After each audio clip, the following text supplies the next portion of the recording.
नमस्कार। आज माँ भगवती का तीसरा दिन है, जिसको हम चंद्रघंटा देवी के नाम से उनकी पूजा करते हैं। चंद्रघंटा देवी के बारे में हम देखते हैं कि अगर हम उनकी तस्वीर में देखते हैं तो ये माँ का एक सुसज्जित रूप है, जिसे संपूर्ण विद्याओं से लैस। इस समय आप देखो तो माँ के 10 भुजाएँ दिखाई जाती हैं और उन भुजाओं में देखो आप जो सिंबल्स हैं उसमें अच्छे शुभ सिंबल्स, कमल का फूल है, जो भी ज्ञान शिव के प्रतीक हैं, पुस्तक है, माला है और हथियार भी हैं, आयुध हैं अलग-अलग तरीके के। अब माँ इस रूप में है, अब जैसे कि हमने बात की थी पीछे कि शैलपुत्री जो कि एक बच्चे की तरह है, फिर एक ब्रह्मचारिणी जो कि एक शिक्षा दीक्षा के लिए बच्चा जाता है तो ब्रह्मचर्य का पालन करता है और ब्रह्म को जानता है और प्रकाशित होकर फिर एक अपने को एक नए रूप में लाता है। अब वो पूरी तरह तैयार है इस समाज को अपना योगदान देने के लिए, इस समाज के लिए काम करने के लिए, समाज के लिए अपना सर्वस्व सौंपने के लिए, समाज को सबल बनाने के लिए। तो ब्रह्मचारिणी देवी देखो शेर पे बैठी हुई हैं, अब वो सिंह पे सवारी कर रही हैं।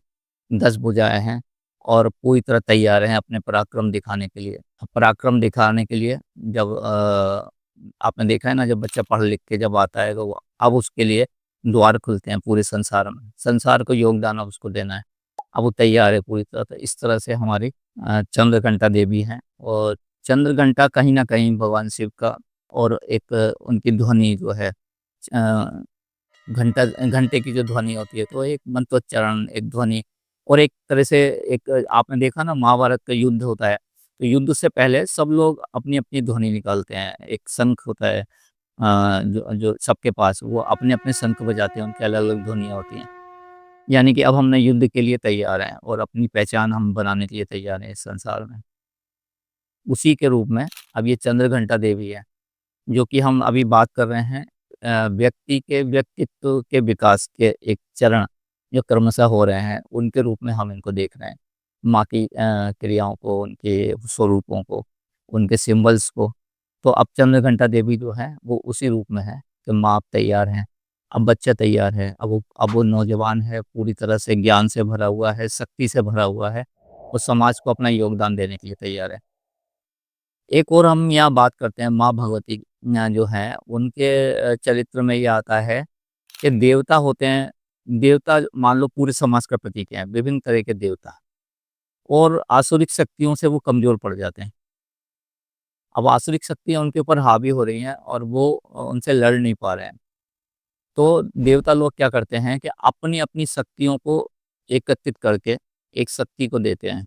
तो जैसे एक समाज, एक देश, एक मान लो कि उसमें सब लोग अपनी-अपनी शक्तियों को दे रहे हैं, महामानवीय शक्तियों को अपनी अद्वितीय जो ज्ञानवान लोग हैं, वो अपनी शक्तियों को समाज के लिए जब देते हैं, अपने देश के लिए जब समर्पित करते हैं, एक संघ बनाते हैं, एकजुट होके जब एक साथ काम करते हैं, तो सफलता के 100% परिणाम आएँगे सफल होंगे ही होंगे और जो भी आसुरी और जो जिसको जिसको जो हम व्यक्तिगत रूप से जिस पे कंट्रोल नहीं कर सकते, तो मिल-जुल के उसको काम को करते हैं।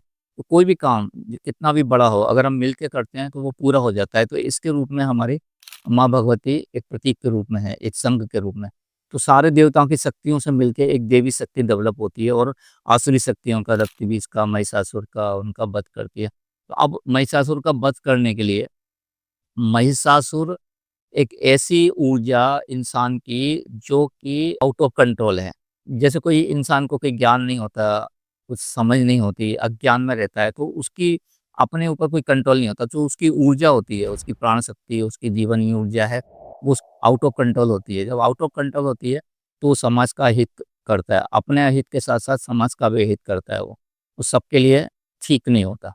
समाज में वो बहुत आतंक फैलाना, एक दुर्दशा करना समाज की, गलत चीज़ों की तरफ जाना और एक तरह से राक्षसी व्यवहार करता है वो, तो वो महिषासुर के रूप में है। जैसे भैंसा होता है ना, तो भैंसा भैंसे के बारे में कहते हैं कि अगर वो मदमस्त हो जाए, आउट ऑफ कंट्रोल हो जाए, तो वो किसी से भी दीवार से भी टक्कर मारेगा, ट्रेन को भी जाके वो टक्कर मारेगा, उसको ये नहीं परवाह होती कि मेरा क्या होगा। वो मर जाएगा, कुछ भी होगा लेकिन ट्रेन में जाके टक्कर मारेगा, उसको अपनी जान की परवाह नहीं होती। तो भैंसा इस तरह का उसकी एक ऊर्जा होती है। तो वो उस तरह की ऊर्जा जब इंसान के अंदर है जिसको पता ही नहीं है, उसको पता ही नहीं है मैं क्या कर रहा हूँ। वो पागलों जैसे हरकतें करता है, लोगों को नुकसान पहुँचाता है। जैसे आप देख रहे हो, वो व्यक्ति के रूप में भी और व्यक्तियों के एक समूह के रूप में भी हम देखते हैं आजकल ऐसी शक्तियाँ हैं, जो महिषासुर जैसा व्यवहार कर रही हैं। तो यहाँ पे माँ भगवती जो है वो चंद्रघंटा तीसरे दिन जब हम देखते हैं तो वो तैयार हैं पूरी तरह से अपना पराक्रम दिखाने के लिए। सकारात्मक ऊर्जा को इकट्ठा करके सकारात्मक जो एनर्जी के लोग हैं उनसे कनेक्ट होके उनकी रक्षा के लिए और नकारात्मकता के खिलाफ उनको जैसे भी जो भी उनका विधि-विधान के अनुसार उनको किस तरह से उनको ठीक करना है, सारा सिस्टम को कैसे रखना है, तो माँ भगवती अपनी सृष्टि को चलाने के लिए पूरी तरह तैयार हो जाती हैं पूरे ज्ञान के साथ और इसी तरह व्यक्ति भी हम अपने अंदर देखते हैं। देखो अगर हम खाली पूजा कर रहे हैं, खाली एक काल्पनिक माँ की देवी की अगर कल्पना कर रहे हैं तो कोई फ़ायदा नहीं है। जब तक कि वो हमारे जीवन में ना उतरे, हमारे जीवन में उसको हम प्रयोग ना कर पाएँ, उन शक्तियों को जागृत ना कर पाएँ, तब तक कोई फ़ायदा नहीं है। और वास्तव में हमें इनसे प्रेरणा लेके उन शक्तियों को जागृत करना चाहिए और वो शक्ति वास्तव में जागृत होती हैं। और जब आप इनको हम बारीकी से देखेंगे कि इनका क्या मंत्र हैं, क्या रहस्य हैं और क्या इनको अंदर हम किस तरह से जागृत कर सकते हैं, जब देखेंगे, तो हम भी उसी रूप में अपने को महसूस करते हैं। ऐसा लगता है जैसे हम भी तैयार हैं, हमारे अंदर भी शक्तियाँ प्रकाशित हो रही हैं, जागृत हो रही हैं। उसके कुछ विधि-विधान है, कुछ जो जागे हुए लोग हैं, उनके साथ में उनके सानिध्य में हम ये सब कुछ जान सकते हैं। तो चंद्रघंटा देवी हमारी उसी का प्रतीक है और इन प्रतीकों के रूप में हमको शक्तिशाली बनना चाहिए और माँ भगवती के जो भी सिंबल्स हैं उनको समझ के जैसे मैंने बताया जवारे होते हैं, उनको खाने के लिए प्रयोग करना चाहिए और जिस तरह से इनके मंत्र हैं, मंत्र को उच्चारण अभी हम तीसरे दिन आए हैं, तो यहाँ तक काली जो हमारी तामसी प्रवृत्ति है वहाँ तक के हम देखते हैं कि शक्ति काम कर रही हैं। हमने 3 भागों में बाँटा है 9 दिनों को। तो जो 3 दिन पहले के हैं वो काली के लिए आते हैं। जो काली जो काले रंग का प्रतीक है जिसमें सब कुछ समाया हुआ है उसी में से सब प्रकट होता है। अब प्रकट होके वो तैयार है आगे के लिए, राजसी प्रवृत्ति के लिए यानी कि लक्ष्मी के लिए। अब वो पराक्रम के रूप में यहाँ पे तैयार हैं, अपना पराक्रम दिखाने के लिए, समाज में योगदान देने के लिए। इस तरह माँ भगवती, चंद्रघंटा देवी और कहना चाहिए कि पूरी तरह से सब कुछ सबका कल्याण करने वाली, सब कुछ देने वाली, समर्थ देवी के रूप में हम उनको देखते हैं और उनको हमको प्रणाम करके हम ऐसे आशा करते हैं कि हम सब उनकी कृपा प्राप्त करेंगे और ये भारत भी इसी तरह से पराक्रम के लिए तैयार होके खड़ा होगा माँ भगवती की कृपा से। नमस्कार।